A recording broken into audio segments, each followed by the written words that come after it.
हल्ली कोणीही उठतं आणि हिंदू समाजाला धमकी देतं, काहीही बोलतं। आता हिंदू समाज काही बोलत नाही, शांत आहे, काही प्रत्युत्तर देत नाही, म्हणून हिंदूंना हलक्यात घेण्याची चूक कोणीही करू नका।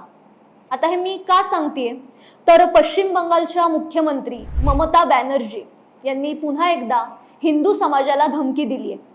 तसं ममता दीदींचं वागणं आपल्या कोणासाठी नवीन नाहीये, म्हणजे त्या मनाला येईल तसं वागतात, मनमानी करतात, हिंदूंना धमकावतात।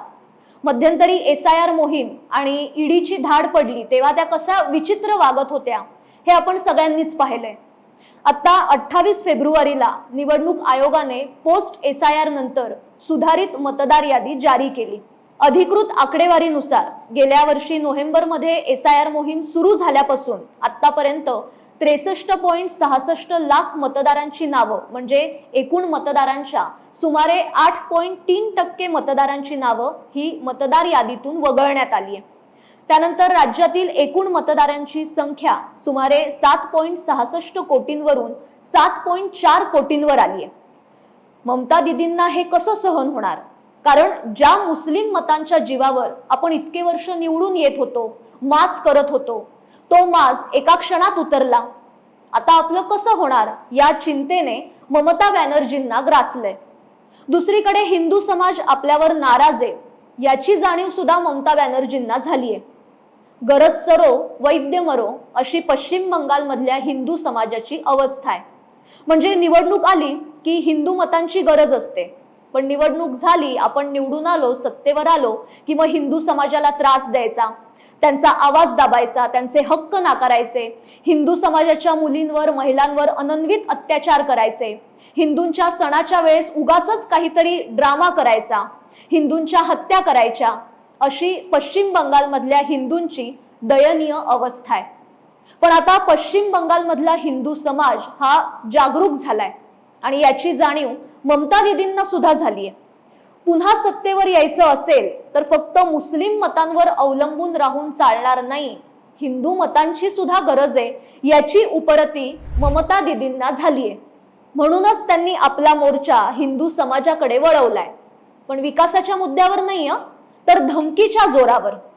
हिंदूंमध्ये असुरक्षिततेची, भीतीची भावना निर्माण करून आपणच त्यांचे त्राते आहोत, आपल्याशिवाय तुम्हाला कोणी वाली नाही, हे त्यांना भासवण्यासाठी मुस्लिमांच्या आक्रमकतेचा मुद्दा ममता दीदींनी उपस्थित केलाय।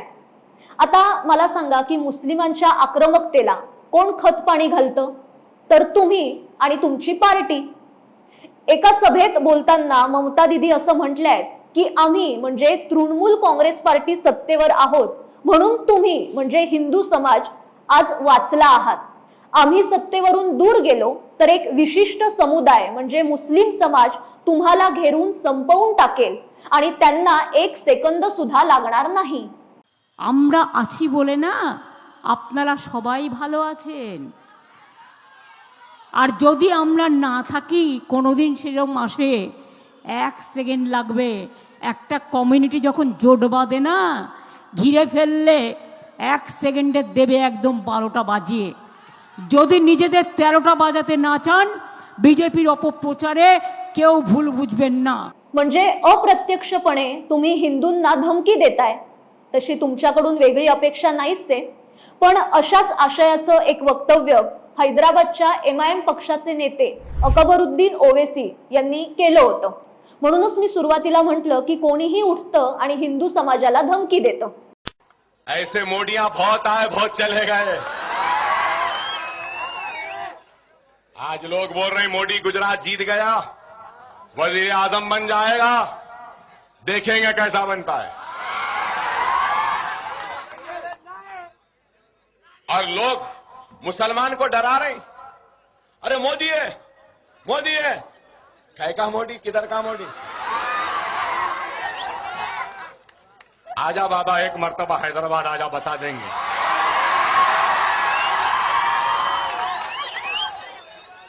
तस्लीमा नसरीन आई, कहां है किसी को नहीं मालूम, ये भी आ रही। अरे हिंदुस्तान, हिंदुस्तान हम 25 कौड़ है ना, तुम 100 कौड़ है ना, ठीक है, तुम तो हमारे से इतने ज्यादा है। 15 मिनट के लिए पुलिस को हटा लो, बता लेंगे किसमें हिम्मत है, कौन ताकतवर है। 15 मिनट हटा लो।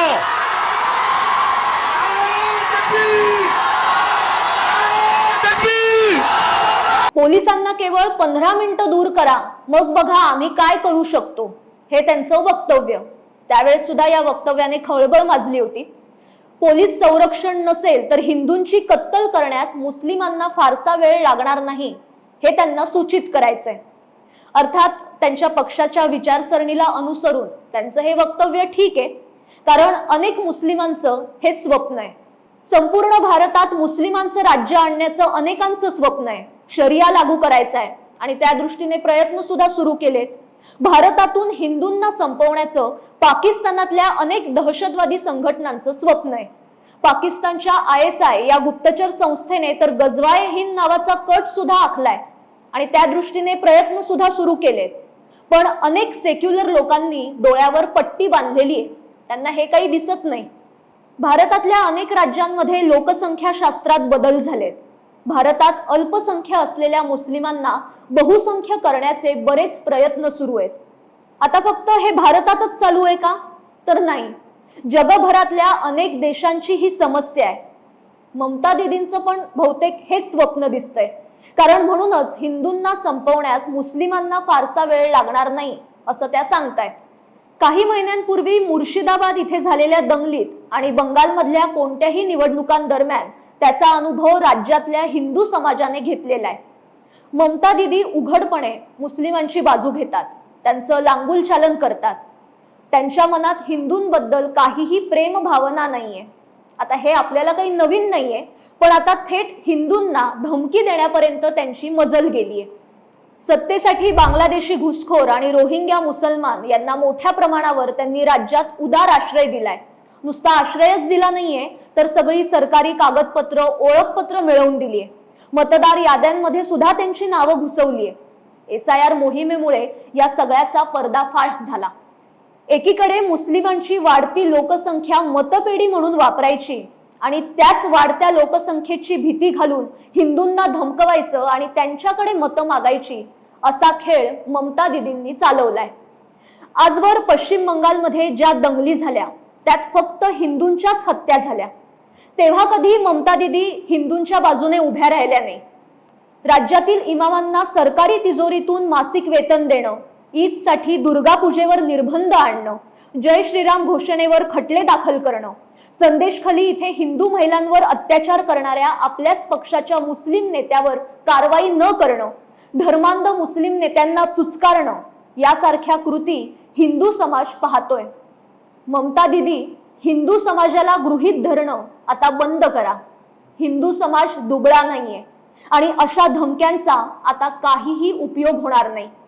ममता दीदींच्या भ्रमाचा भोपळा येत्या विधानसभा निवडणुकीत फुटणार हे मात्र नक्की आहे. बंगालमधील हिंदू तुम्हाला तुमची जागा दाखवल्याशिवाय आता शांत बसणार नाही. तुमच्या पापाचा घडा आता भरला म्हणूनच समजा. खरंच पाकिस्तान किंवा इतर शत्रू हे बाहेरचे आहेत, ते नंतर, पण ममता बॅनर्जींसारखी लोक आतले शत्रू आहेत आणि तेच जास्त खतरनाक असतात. आणि अशा लोकांमुळेच बाहेरच्या शत्रूचं फावतं आणि आपलं नुकसान होतं. आजच्या भागात इथेच थांबते, पण याविषयी तुम्हाला काय वाटतं ते नक्की कळवा. आणि अशाच महत्त्वाच्या विषयांसह आपण रोज भेटणार आहोत. त्यासाठी साप्ताहिक विवेकच्या YouTube चॅनलला आजच सबस्क्राईब करा. धन्यवाद.